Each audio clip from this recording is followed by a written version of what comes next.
যিহেতু আজি আপোনালোকে ইয়াত প্ৰগ্ৰাম পাতিছে তাৰ বিষয়ে অকণমান জনাই দিয়ক। নমস্কাৰ। আমাৰ আজি এই অনুষ্ঠানটো আমাৰ মণিপুৰী যিটো আগৰ যুগৰ পৰা আমাৰ পাৰম্পৰিক যিটো চলি আহিছে, আজি সেই প্ৰতি বছৰে আমি এই প্ৰতিযোগিতা আমি পাতি আহিছোঁ।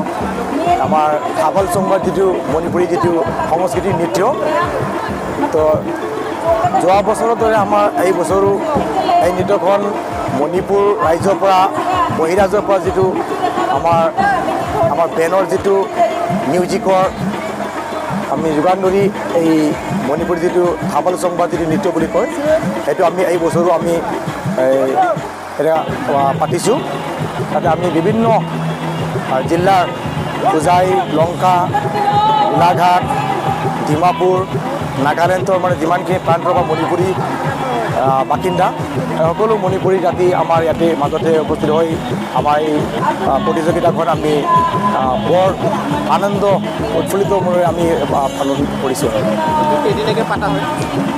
এই কাৰ্য আমি এদিনা মানে কাৰ্যসূচী হয়। আজি অনুষ্ঠানত আহিলে তাৰ বিষয়ে